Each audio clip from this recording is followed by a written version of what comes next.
So it's not for kids.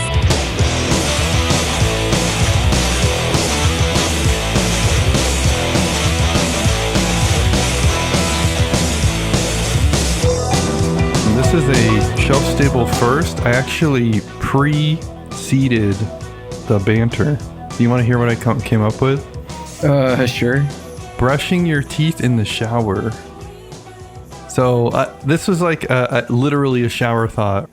That doesn't actually save time, right? Like in a lot of media or like hearsay, people are like, oh yeah, brush your teeth in the shower. It'll save water. It'll save time. You're spending 2 minutes brushing your teeth and then 5 minutes in the shower. See, I'm compressing both of those where I'm spending 5 minutes brushing my teeth and showering at the same time. Therefore, I'm saving 2 minutes every single day. I actually brush my teeth twice a day, so it's 4 minutes every day. So you have, 8 hours in a day. I actually have 8 hours and 4 minutes, and I'm using that 4 minutes to make even more money. Like those type of people. Yeah. Really think about the grind set. Like, who gives a shit? Just brush your teeth. Like, yeah. Or just don't shower. Just don't shower at that point, I just think it's a really weird example to use for like click compression because like there's so many other things they could have used where it's like such a bigger amount of time that you save. Getting dressed while driving to work, or like flying in an airplane while getting dressed, or brushing your teeth in an airplane. I don't know. It just feels like brushing your teeth in the shower is not really the time saver to end all time savers. You're probably not scrubbing and brushing at the same time. And if you're not scrubbing and brushing at the same time, like in your like fake Andrew Tate voice, like you probably don't really save that much. Okay, but counterpoint, Kenny, if I'm brushing and scrubbing at the same time, I'm like practicing the ambidextrous motion, and it's like making patting me your head while scrubbing your belly. So if you're a drummer or a pianist or something like that, do polyrhythm, it enhances your ability to polyrhythm. So it's great advice that only works for drummers. Is my hot take. Oh, you know what? I take it all back. Drummers out there, keep on brushing. No. Okay, I did think of one just now. Okay. Taking a piss in the shower while you shower, that makes sense to me. Assuming you have the real estate to just kind of like let it go and you're not worried about where it goes. That's good. Because, flushing uses a lot of water, and also you can do those simultaneously. Like there's like the release of a muscle is different than like the coordination of having to go like back and forth in your mouth. Like maybe that's phrasing is so good there. I think like peeing in the shower is like a number one, like it's not even a hot take to say like that's what you should be doing. I think that's what people want to say when they're like save time, brush your teeth while showering. They actually mean like piss while showering, but they don't want to say piss. Well, now what if you piss, brush your teeth, and shower all at the same time? It's like, what else can you fit in there? You get all the fluids mixed up. No, you're like, oh, I got piss in my mouth and I got toothpaste coming out of my dick. I feel like that's something that would only happen to you specifically. Like, what was I supposed to put on my toothbrush? Oh, it just, I just pissed on my toothbrush. Too many things at the same time. Welcome to Shelf Stable, a podcast celebrating board games that have stood the test of time. I'm your host, Kenny Katayama. And I'm your other host, Tom Bowers. And we don't just talk about piss on this podcast. We also talk about board games, allegedly. And today, the feature topic is why Kickstarter might actually be kind of okay, maybe even good, actually. Why Kickstarter is not piss. How about that? But before we get into that, we'll just talk about some of the stuff we've been playing in the last week or so. Tom, I got to play Durian from 2020. Designed by Masato Uesugi, published by Oink. Durian comes in a cute little Oink box. And it's a game about pushing your luck while trying to suss out what you have on your card. I think the best way I can explain it while being as pretentious as possible is it's kind of like Hanabi meets Can't Stop, because you have a card in front of you that you can't see and it has fruit on it. and you can see everyone else's fruit cards. And the idea is that you keep pushing how many cards you can put out in the center until you think there are more fruit in the center than there are represented on all cards. This leads to kind of an interesting dynamic. At first when we were playing it, I was just like, oh, okay, this is whatever. But there was one moment in particular that I thought was really kind of cool. We had a round where nobody had bananas as one of the fruit on their cards. And a banana came out and nobody called BS. Nobody rang the bell. And I thought that was kind of interesting because even though we could very clearly see that nobody else on their cards had a banana, all of us thought that we might have one banana on our card. And so we just kind of rolled with it. And come the second banana, we started to get really uneasy, but we continued to assume that we were each the one that had the 2 bananas on our card. So there's this idea that like, if everybody else is playing it cool, it probably means you have the thing. But when everybody's thinking that, they're actually wrong. I don't know if prisoner's dilemma is the actual term here, but it had that vibe. Everybody's taking the wrong decision because it's the best decision to take. That was the moment in the game where I was like, I should talk about this on the podcast. I don't think Durian has like long-standing teeth. I think it was an interesting experiment, and I'm not like willing to like jump back into it. But there was something about that moment that I thought was really fun and interesting. It tickled my belly, and it made me kind of like think about games, and so that's why I wanted to bring it up on the cast. Okay. You had thoughts about me saying tickle my belly. I don't know. I think I'm still stuck on like the mental image of you like showering and pissing on your toothbrush at the same time. And now I'm just like, you added like tickling your belly to that. And it's like, that's... What, would you prefer I say it blew my cock off? Like, yeah, like, that's more appropriate.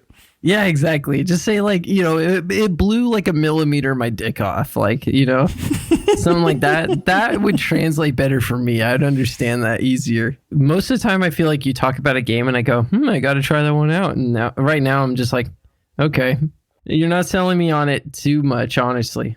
If you have a chance to play this, I definitely recommend playing it because it's short and it gives you that interesting moment. I don't really recommend going out and buying it, I guess. You know what's funny is that we've not fallen into the trap of like giving every game like a number, to sign off on our review.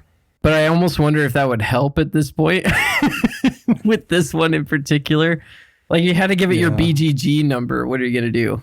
I don't know. It's weird. Probably like a 6 or a 7 if I really had to give it a number. But I think part of what's nice about these conversations that we have at the beginning, and I'm careful to typically call them conversations, is like, I don't feel the pressure of having to provide like a review, like this is our experience with it, but right. That could change with another play, maybe I'm wrong, but I see these more as like moments of sharing our experience with a game versus like providing a decision as far as like how we feel about it. Totally. I'm going to give it a light 6 to a solid 5. Transition. What did you play, Tom?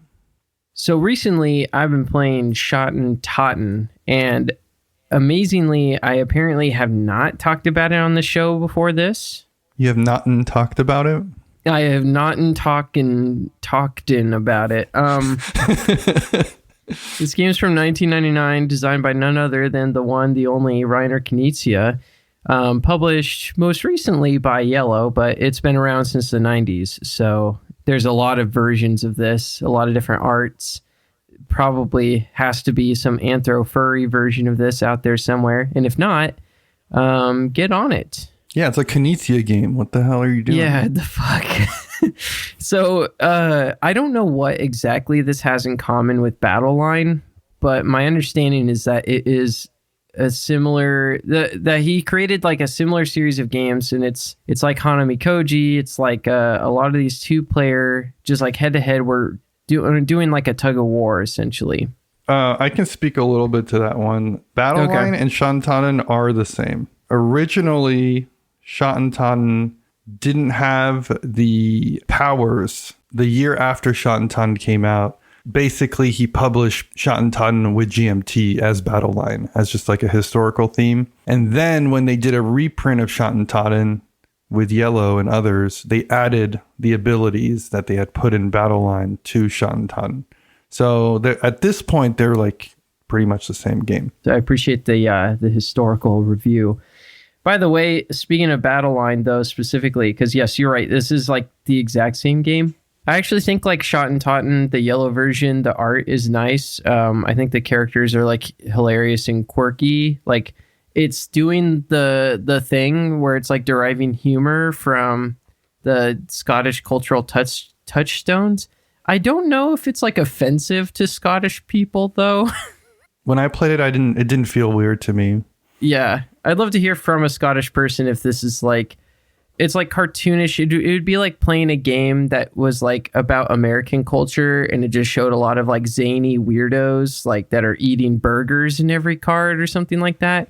That's kind of the vibe that I'm getting from it. Like it's not offensive so much as it's like obvious. Yeah, it didn't have offensive caricatures. It had caricatures is the way I would describe it. But if you feel otherwise, please let us know. Yeah, exactly. That's my guess. And I mean, regardless, the main gameplay, right, is like you're pulling rocks to like one side, to your side or your opponent's side, and you're doing it with numbers, and you're creating either like runs or flushes or sets or straight flushes being the most powerful. What's interesting about this game is that I've still yet to play it with the powers, and I'm still feeling a lot like there's a lot to figure out and discover about how exactly this game works. Because you have like numbers 1 through 9 in 6 different colors, and you and your opponent share that same deck. And so like you have perfect knowledge except for the fact that like half the deck is going to get drawn over the course of the game. And so you don't know what's coming next. You don't know exactly what you're going to draw. You don't know exactly what your opponent is withholding from you.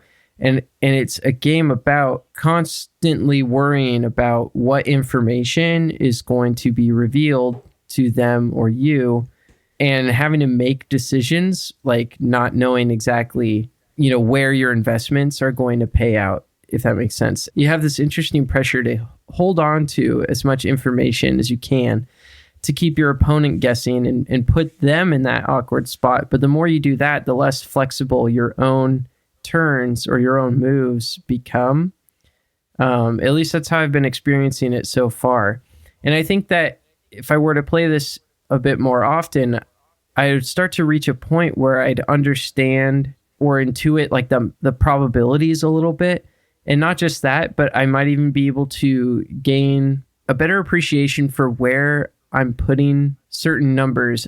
I know what I'm sort of waiting to draw and waiting to see unfold in my hand before I commit some of the really good cards to specific stones. But then that leaves the other cards in my hand and I'm playing them somewhat arbitrarily. And I think that eventually I could reach a point where I'd have a better understanding of like how to make less arbitrary decisions, if that makes sense. I feel the same way. I think I've only played this like 3 times total, but it was like, I understand the rules. I just don't understand the flow of how to commit cards. It almost feels like Lost Cities meets poker. Yeah, kind of. The poker part kind of throws me off in a good way. Like, I feel like there's a lot of untapped space there, and it got me thinking like, okay, this is really interesting. Yeah, for sure. That was Schotten Totten from 1999. This game wasn't published at this time, but it's about a time period that takes place 110 years before Schotten Totten. This is a Shikoku 1889 from 2004. Choo-choo! Design Yasutaka Ikeda and published by Grand Trunk Games. This is yet another 18XX. Come with me to the train lands where we have all the trains. Tom, what's the hotness scale on this train? I would cuddle it respectfully. This is like a spoon kind of situation. Mm-hmm. Shikoku is considered one of the more gateway 18XXs in the sense that it's pretty minimal. There's no crazy rules. I think the rule set is nearly identical to 1830, or at least it felt that way when we were playing it. It's also notable as being one of the, at least the Grand Trunk Publishing, as being one of the best rule books and component layouts of any 18xx game. I was very, very impressed with the componentry and just how all the information was presented. And I was like, why can't all the 18xx games be like this? Why do they have to look like they were made 40 years ago when they came out last year?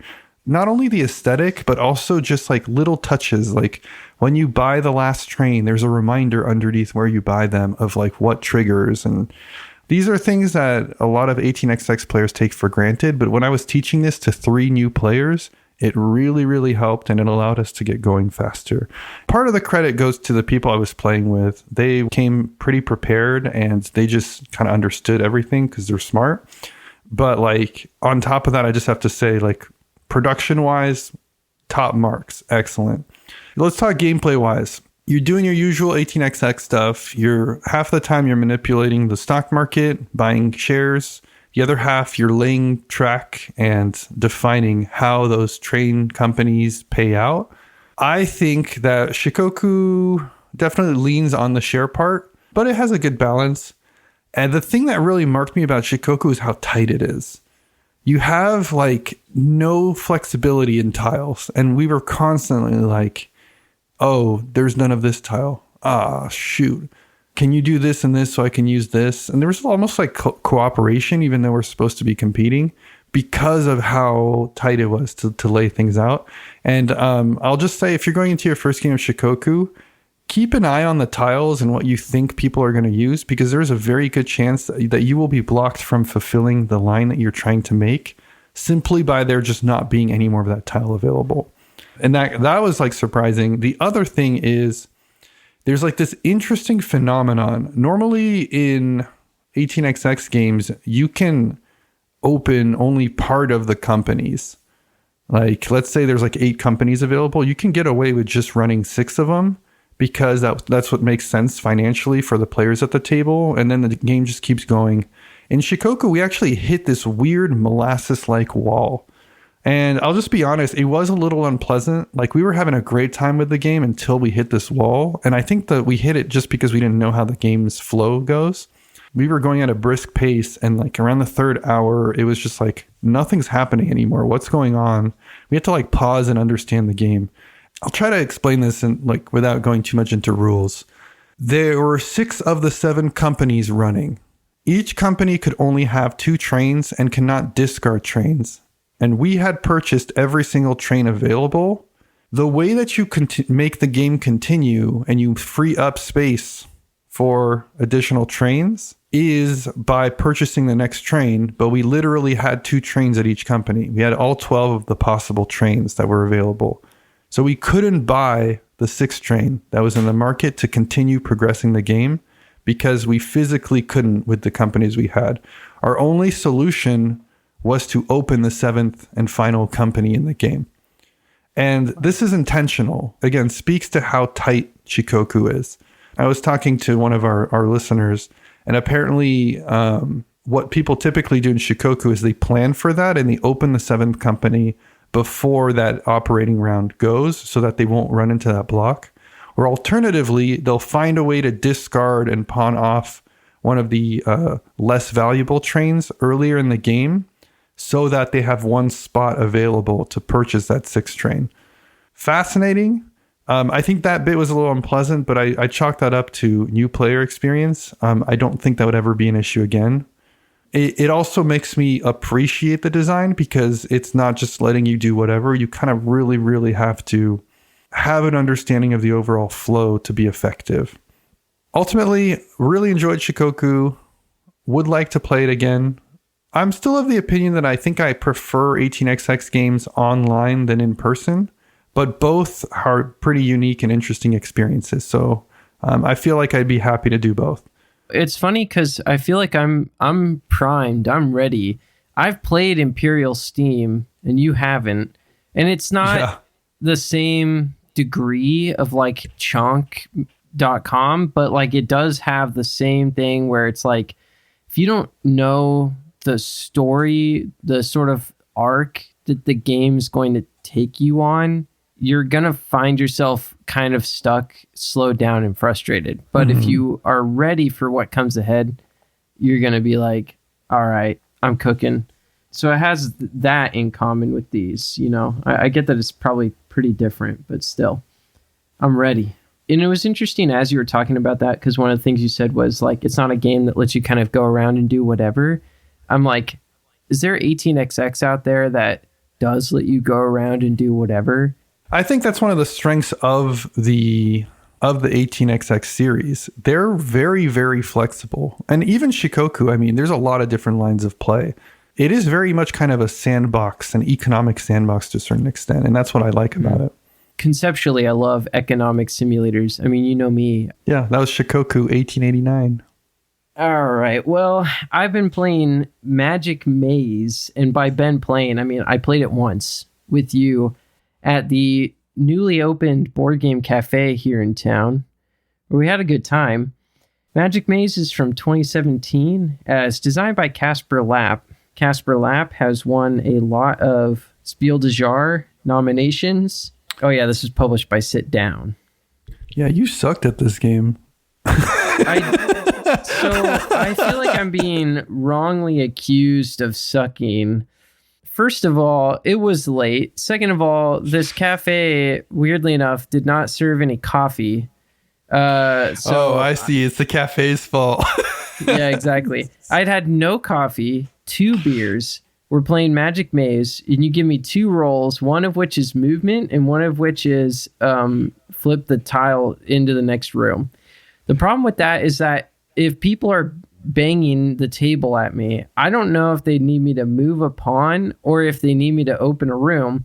And the psychological damage of knowing that you need to open a room is that sometimes the direction that a pawn is set to travel in is not the direction that you control movement for, if that makes sense. Well, so it's like, Tom, you look at the pawns, you look if they're standing on an edge of a room that matches their color, and then you know that like, there's like no downside to flipping a tile. Oh yeah, it's that easy, Kenny. Especially when you fucking dumbasses were putting like the purple pawn on like the orange room portal and then banging it at me like as if like that's gonna do something. I'm like, you guys, like it doesn't.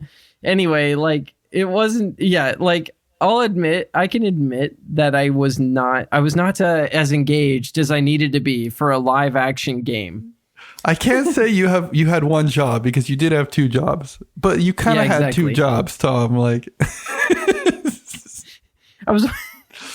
All right, you know, all I can say is I was not awake enough to appreciate that game at that exact moment. I'll admit it. Okay, I mean, it was funny. I wasn't aware. So yeah, so we reassigned the roles a little bit. Also, you like taught the timer wrong because it wasn't just me. Everyone at the table was confused why we ran out of time. And it was like whatever you had said. Yeah, that was my bad. About flipping the timer was not accurate because it gave us the wrong impression of how that worked. But anyway, we got that figured out. On the second try, we had no problem at all. We never banged the totem in front of players at all. We were like robotic in our movements. It was perfect, smooth operation, computer-like. Such a revisionist history right now. Easiest game of my life. I don't see the appeal. I'm kidding. I will admit I did worse than you did the second game. So I'm not gonna come here and talk shit without taking accountability as well. Yeah, there you go. The game was fun. I think it was still slightly underwhelming, and I don't know if that was because we played a relatively easy scenario or if we didn't have like the full gamut of things that this game can potentially offer. But I mean, I still found it pretty enjoyable, although at that moment in time, I honestly found the totem banging on that particular table to be extremely loud, and I was kind of stressing about it. I should have said something, but I was like, it was driving me nuts. Yeah. I still continue to enjoy this game quite a bit. I'm kind of like, how many legs does this game have? But at the same time, I'm like, if you play a game 10 times, you're probably like, it's probably worse, you know? What's funny about this is like it's a family game, and I think on some level it's meant to be played with kids. But I'm trying to picture my kids playing this at the moment, and I'm like, I don't know if they could handle it because I think they would just start to lose their shit. Like, you know what I mean? You could play it like 6 people, but still only have the 4 runners and stuff. Is that right? Yes, I believe that's correct. Yeah. Like one player only does portals or only does left, only does up, only does down. It goes up to 8, I think, right? I think it goes up to 6 officially in the rule book. Oh, okay. So I get the appeal. This game was fun. I'd like to try it again. That's all I can really speak to it at this jump in time. I think our library has this one. I should probably just put it on hold because I want to know now what it actually is to play this with the kids. There you go. That's Magic Maze 2017. 100 games to play before you die. All right, Kenny. Holy shit! How we've been yapping so long already. It's that part of the podcast where we talk about the 100 games that you are required by law to play before you die or turn 100 years old, whichever comes first. And game number 47 on that list is Pandemic from 2008. Never heard of it.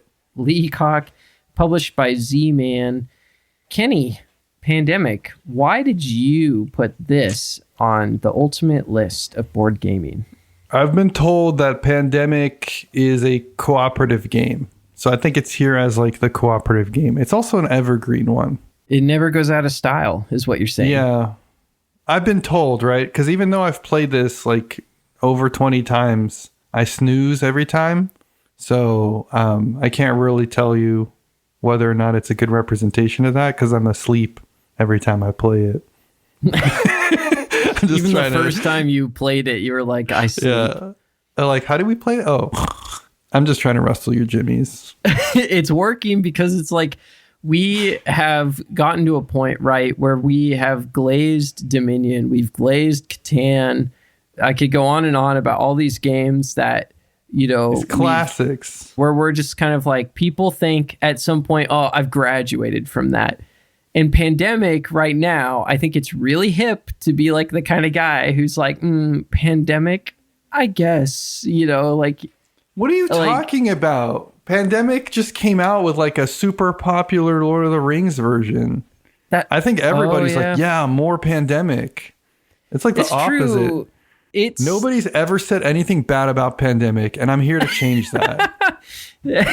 And we can disagree on this. That's fine. But like, you know, you can be left Twix. I can be right Twix. I kind of have a point, maybe, that like it actually manages to continue to be ultra glazed by Board Gaming Society. I mean, Z Garcia doing a lot of work on that by himself. But it's like, he's right though. I don't know. It's just a good design. I think. I don't think it's flawless. Don't get me wrong.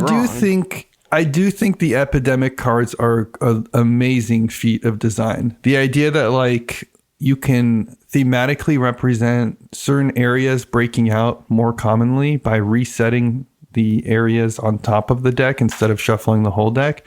That was a stroke of genius. Everything else about Pandemic was either already existing or it was just not interesting. And that's not to disparage it, but I think that's really the highlight of Pandemic. The rest of it is a firefighting co-op.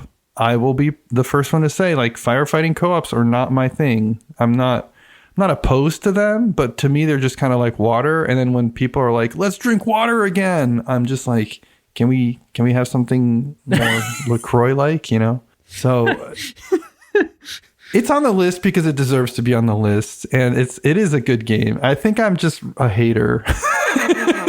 I'm just, you know what, I can respect this. Isn't even a hipster thing. I'm not being a contrarian. I really don't want to like play Pandemic. Like, I'll try variations of them. We played the Lord of the Rings one recently, and I was like, oh yeah, I want to see this. I want to see how different it is and stuff. But I'm not like, oh, let's play it again. Yeah, I want to play the Lord of the Rings one. I don't even like Lord of the Rings. Like, oh shit. Did I just admit that on the show for the first time? I feel like I said it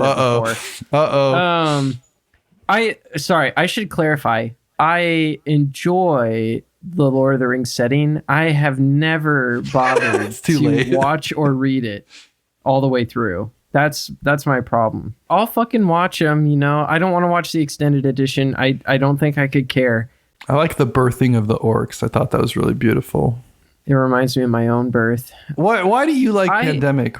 Why do I like Pandemic? I think the magic of Pandemic for me is the thing that gateway games tend to need.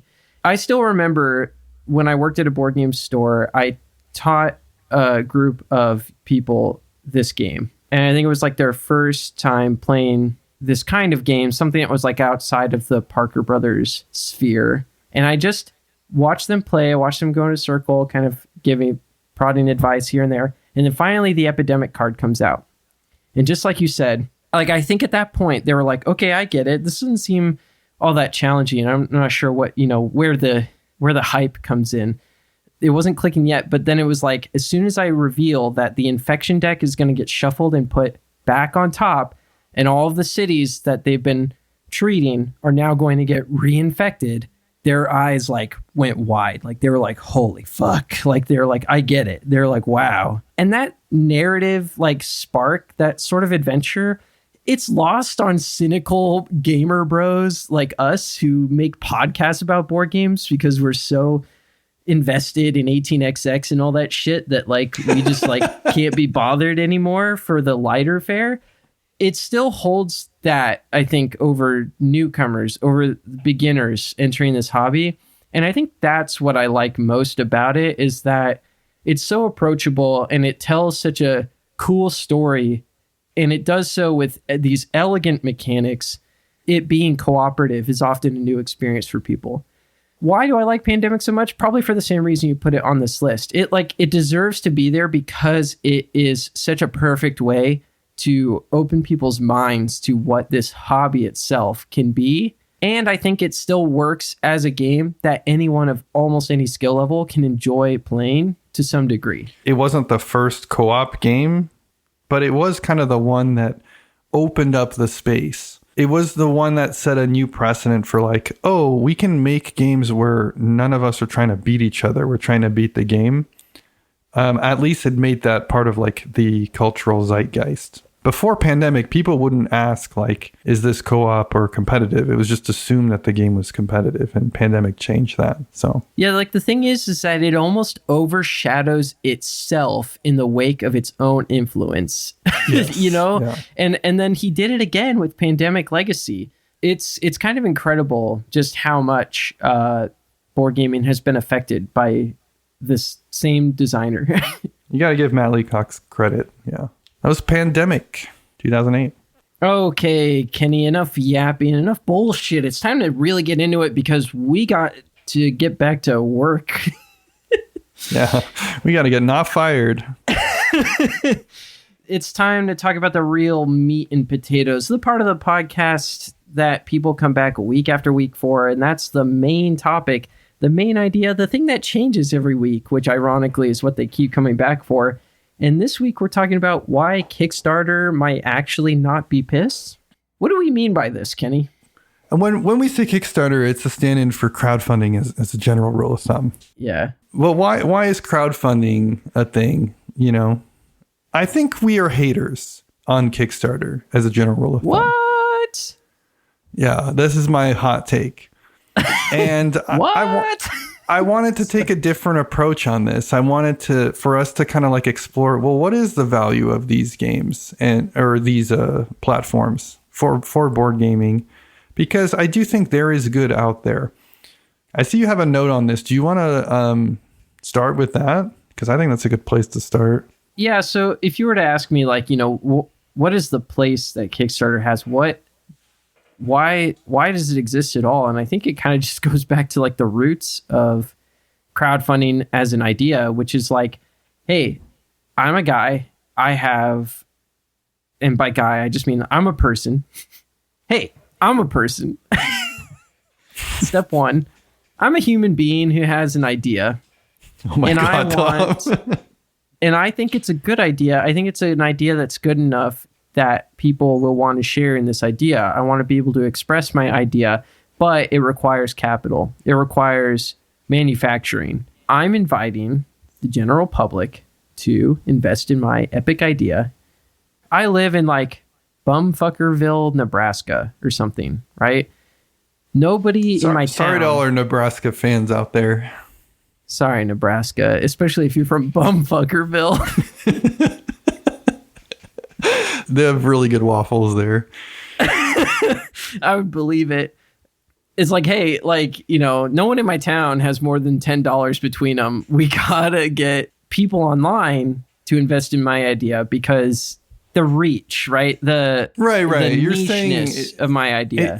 It provides opportunities for folks that typically would be gated by the industry. Yeah, exactly. And I mean, it's not just financially, right? Like, if you have a theme that is more niche, if you don't have access to the means of production, like, I think it democratizes ideas to a certain extent, where, like, if you have something that's valuable to people, it's going to get it in front of them. Yeah, exactly. And I mean, the problem there is that it's like in theory, right? Because it starts like that. And I think that's how a lot of these things kind of got started, is that like it was able to uplift relatively marginalized people, small creators, small voices who couldn't get publishers. It's the SoundCloud of board games. Yeah. Because that's what happened with SoundCloud. Yeah, exactly.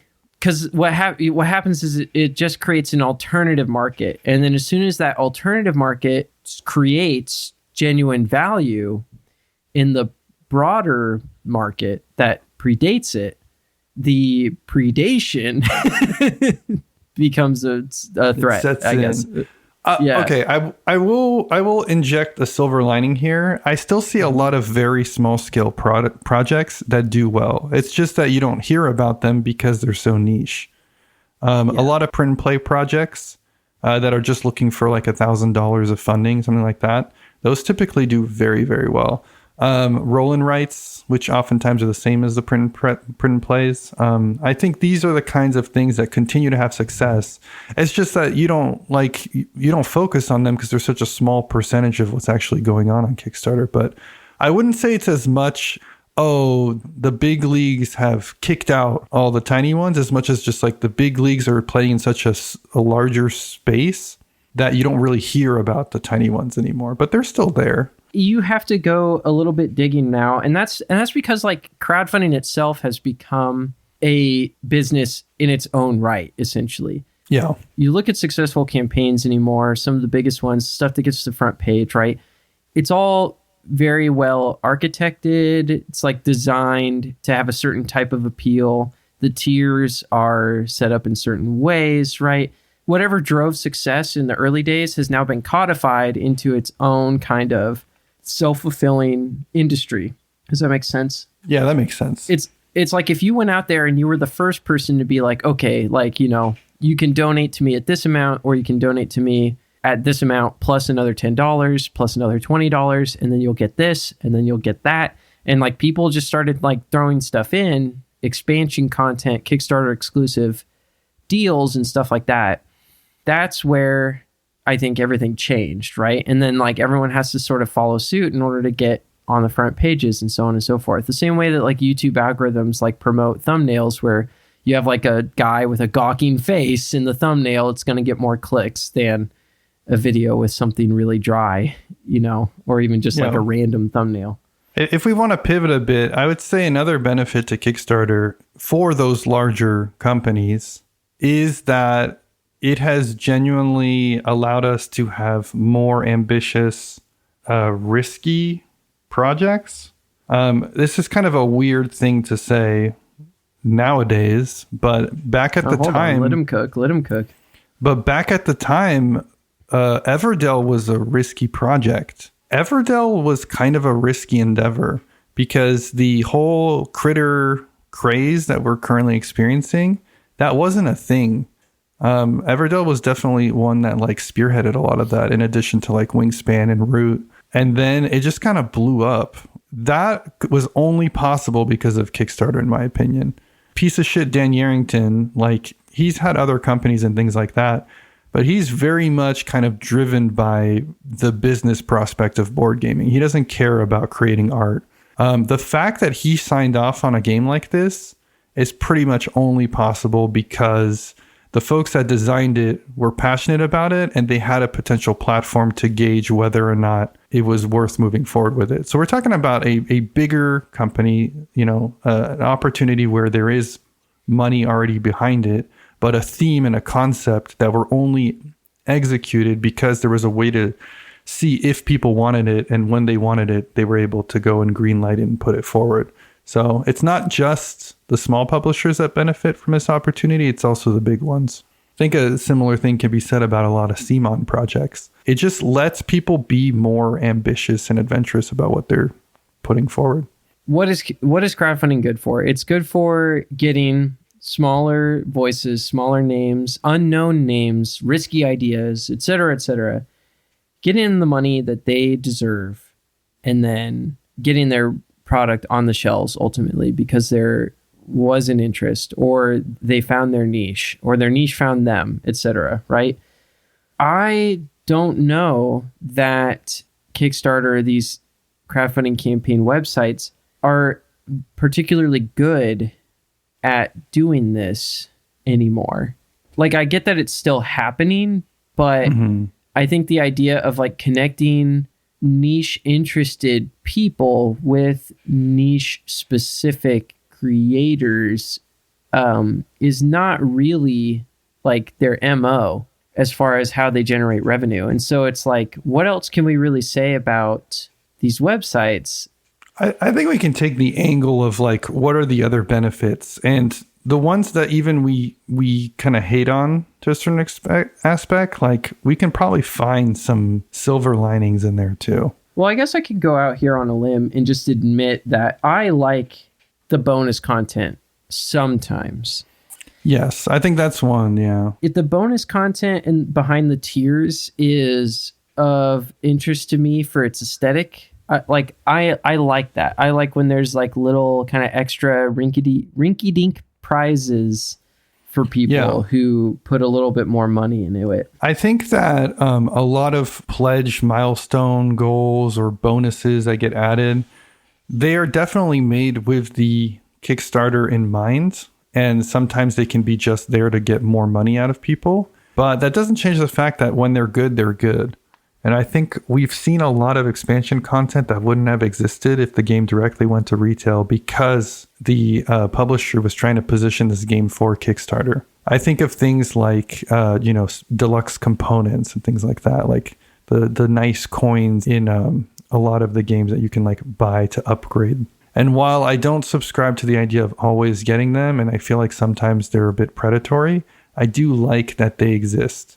If anything, just because they've upped the bar in terms of componentry for games. Right. Like that's the other thing overall. Like Kickstarter is a large reason that board games have gotten nicer and prettier from a visual and tactile perspective. You absolutely have to concede that like Kickstarter is a large reason that the games that we play nowadays are way nicer. Yeah, like component quality overall has gone up due to competition drivers that are fueled by Kickstarter web type campaigns, for sure. Yeah. It is funny though that I guess the trade-off, right, is that there may be a little bit less streamlining mechanically, right? There's less reason to whittle things down because people are just going to back it kind of either way. And like, it's actually a good thing that designers can make quote unquote mistakes. I think it's good like to publish a design that even if it's like shitty. It does help to democratize what is in stores too. So back in the day, a store could get stock, could get inventory of whatever games were coming up and just hope to sell them. Nowadays, a store can wait and see how a Kickstarter performs and then get in on it when they do the second Kickstarter that just adds like an expansion or something. Like buy it. It was the most popular game of this year kind of thing. So what you see is you see a lot less of the really garbo Kickstarters showing up on shelves in retail stores because they're only getting purchased by retailers during that second printing. I'm making very large generalizations. Like even one of our local stores sometimes buys in on Kickstarters if they know they're going to be hot from the get-go and doesn't wait until the second wave. But like, there are games published by large publishers that I know for a fact would have showed up in retailers. I'm looking at you, Queen Games.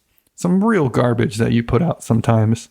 But now, fortunately, Queen Games has gone to like distributing or at least marketing their games via Kickstarter prior to them going to retail. And as a result, retailers can decide like, I'm not gonna purchase inventory of this Queen game before I see how it goes. I think we figured some stuff out. I think we've identified some reasons that Kickstarter can be good. Enough talk. It's time to wrap it up. That's going to do it for this week's podcast, I think. I don't have the fucking show notes pulled open. Hold on. Thank you so much for listening. Thank you especially to Michael, Tyler, Devon, and Josh of the Boise RainBeaus for your cool segue music. And thank you to Bonehouse for letting us use your song Rot as our opening theme. If you're loving the cast, share with a friend or on Reddit or on BGG. You can also reach out directly at shelfstablecast@gmail.com. All this and more available in the show notes. If you like what we're doing and want to make more of it happen, consider subscribing to us on Patreon. You'll get access to all that juicy content. Tons of bonus content, especially this episode. Yeah, we got a fun new segment that we're going to experiment with here. I don't want to tease it too much, but Tom, what are we doing next week? Next week, Kenny, why don't we talk about ethical consumption? This one comes to us from Tim. Something that Helena's got me thinking about in particular. I'll tell you that. Because I keep going to Taco Bell. It's not very conscientious of me. Yeah. We'll just talk about Taco Bell. No board games. Yeah. Thanks, everybody. See you then. Bye. Bye.